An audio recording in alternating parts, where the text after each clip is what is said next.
Division के Badgarh Bolangir Mahasamund division के 15 सशस्त्र माओवादियों द्वारा आज की समाज की मुख्य धारा में जोड़ने का फैसला किया है। इनके द्वारा पुनर्वासित होने का फैसला किया। सबसे पहले विकास उर्फ सुदर्शन 19 के अलावा दंड करने स्पेशल जोनल कमेटी में कार्यरत रह चुके हैं। गढ़चिरौली में भी काम कर चुके हैं। पश्चिमी जोन में स्टेट कमेटी मेंबर रैंक पर हैं। एडीजी सर को समर्पित करेंगे जो एक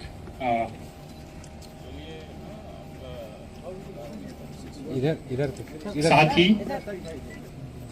संविधान की एक प्रति, तिरंगा और एक गुलाब प्रत्येक आत्मसमर्पित नक्सली को हम प्रदान करेंगे। 8 लाख के इनामी हैं।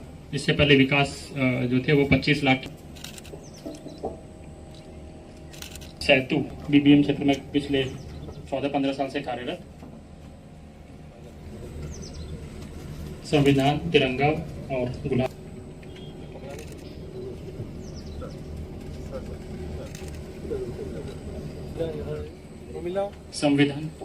संविधान पोवर्ती गांव के निवासी है ये।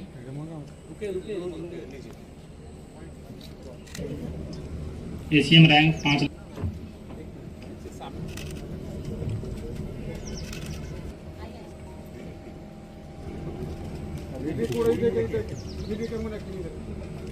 एक एक करके बाकी सभी क्रम से आएंगे। मीना, दीपना, रीना।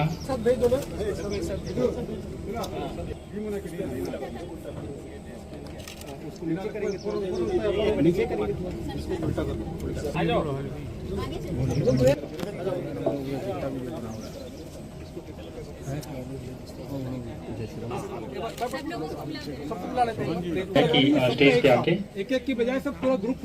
विकास आप कृपया मदद करके सबको एक साथ करा देंगे। इन सभी को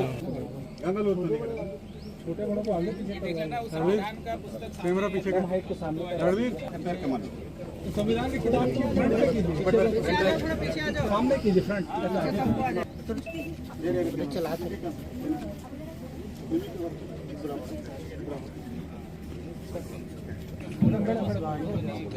सभी ठीक है। हाँ ठीक।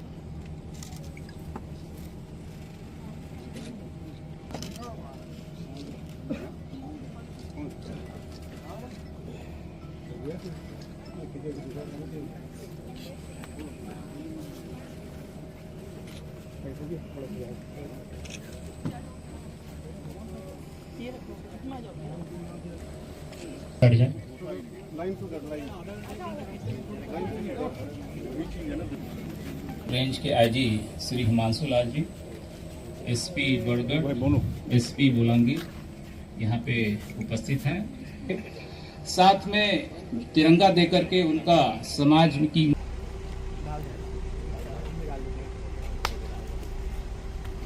आज जो अभी जो 15 नक्सलियों ने सरेंडर किया है, आदरणीय विवेकास सर यहाँ बैठे हैं, सर हैं, और आईजी अमरीश मिश्रा। हाँ, तो आज जो 15 नक्सलियों ने जो सरेंडर किया है, आदरणीय विवेकास सर बैठे हैं यहाँ पे, आईजी अमरीश मिश्रा हैं, कलेक्टर यहाँ के हैं, और हमारे बोलांगीर और बरगढ़ के एसपी हैं, और प्रभात जो यहाँ के एसपी हैं। तो आज जो सरेंडर हुआ इस दल का जो गतिविधियां हैं, तो हमारे यहाँ जो बोलांगीर और बरगढ़ मिला के अभी तक जो है विकास के ऊपर 9 केस अभी मिला है, जो सर ने वही बताया है, और बाकी के जो इंट्रोगेशन में पता लगेगा। लेकिन सबसे बड़ी बात है कि जैसे आदरणीय विवेकास सर ने कहा कि वो रेंज जो है, जो रायपुर रेंज जो है नक्सल विहीन हो गया है, उसी तरह से इनके सरेंडर के बाद हमारा जो संबलपुर रेंज है नक्सल विहीन हो गया है, और एक टीम एफर्ट है। हम लोग सब मिलके काम कर रहे हैं, और कंटिन्यूस ऑपरेशन चल रहा था उस एरिया में, और अब इन्होंने मेन स्ट्रीम में आने का फैसला लिया है, जो कि बहुत स्ट्रांग ऑपरेशन चला है। और ऑनरेबल यूनियन होम मिनिस्टर का डेडलाइन है कि 31 मार्च के पहले किसी भी तरह से इनको या तो ख़त्म करना है या इन्हें सरेंडर करना है। तो अच्छा है इन्होंने सरेंडर किया है। और हम लोग जैसा कि सर ने बताया है कि अब उनको जितना रिहेबिलिटेशन है सारा का चीज़ एज पर लॉ होगा और डिसाइडेड होगा, और हम लोग मदद करेंगे एज यूजुअली जैसे मदद करते आए हैं, सब लोग मदद करेंगे। बट आगे भी हम लोग जो बाकी जगह नहीं सरेंडर किए हैं या नक्सली एक्टिव हैं, उसके लिए सर ने कहा कि वो आके सरेंडर करें और मेन स्ट्रीम में आए। वही हमारी गुजारिश रिक्वेस्ट यही रहेगा उन बाकी नक्सल से कि आप मेन स्ट्रीम में आ जाए। 31 मार्च के बाद आपकी ज़िंदगी बहुत ही डिफ़िकल्ट हो जाएगी। उससे पहले या तो आप खुद ही सरेंडर कर लें, क्योंकि हर जगह मैक्सिमम ऑपरेशन चल रहा है, क्योंकि जितना एरिया क्लीन होते जा रहा है बाकी हमारे सब फोर्सेज उन सब एरिया में एक्टिव हो जाएंगे, तो उनका जीना बहुत ही डिफिकल्ट हो जाएगा। अभी तो हमारे एरिया में ऑलमोस्ट डेली बेसिस पर एक्शन लिया जा रहा था, और इनसे जैसे कि विकास हैं, विकास से हमारे बोलांगीर एसपी के पास उन्होंने 2-3 बार फ़ोन भी किया कि मैं सरेंडर करना चाहता हूँ। तो इनका है कि इनका प्रोसेस है कि इनको ऑपरेशन से इनको पता लग गया था कि बच नहीं पाएंगे अब। तो अब यही कि तब सरेंडर करना था तो सरेंडर करने को तैयार हुए थे सर के पास और सरेंडर किए यहाँ पे, तो उनको अब दे आर मोस्ट वेलकम। उसी तरह से हर जगह ऑपरेशन चल रहा है, जहाँ सरेंडर करेंगे तो जैसा सर ने कहा कि रेड कारपेट के द्वारा वेलकम हो रहा है तो होगा और उनको मेन स्ट्रीम में लाया जाएगा। वहाँ भी ऑलमोस्ट नक्सल खत्म ही हो चुके हैं, नक्सल फ्री हो चुका है, कुछ एरिया बाकी हैं।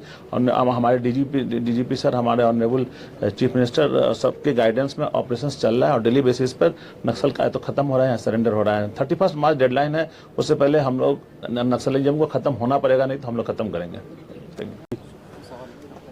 मेरा नाम सुदर्शन इलियास विकास है। मैं बीबीएम डिवीज़न का सचिव हूँ और उसके साथ में ओडिशा स्टेट कमेटी का सचिव भी हूँ, वेस्टर्न सब जोनल ब्यूरो का सचिव भी हूँ। मैं तो 40 साल से इस संगठन से जुड़ा हूँ। अभी पिछले 2-3 साल से जब वो खगर नाम का हमला शुरू हुआ, बहुत हमला में तेजी आया, उस कारण से बहुत सारे कठिनाइयाँ बढ़ गई है और हम जो रास्ता को चुने हैं उसी रास्ता से ये आंदोलन को आगे ले जाने का परिस्थिति नहीं रही, उस टाइप का माहौल बन गया। ऐसी स्थिति में हम लोग यही रास्ते में अडिग रह करके फिर आगे बढ़ना मुश्किल है, वो समझने के बाद हम लोग बाहर आने के लिए निर्णय लिए है।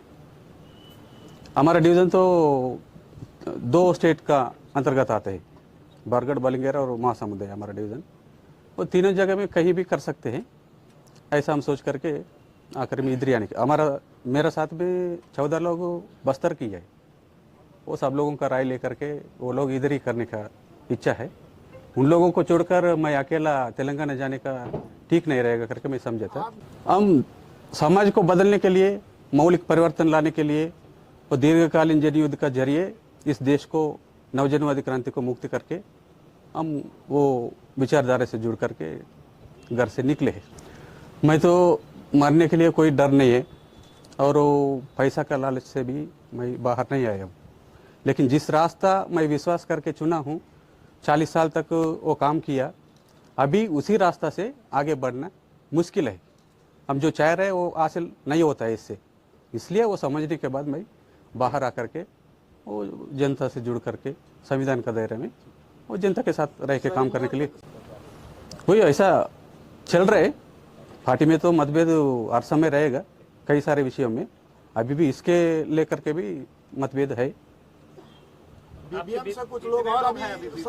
बीबीएम में ऐसा 2 राय नहीं है, सब लोग हम एक मत से निर्णय लेकर के आए थे। और कितने लोग बचे होंगे आप? कोई बचे नहीं, हम इतने। आपकी शिक्षा क्या, एजुकेशन आपका? है? आपका एजुकेशन कितना? मैं 10th क्लास तक पढ़े थे।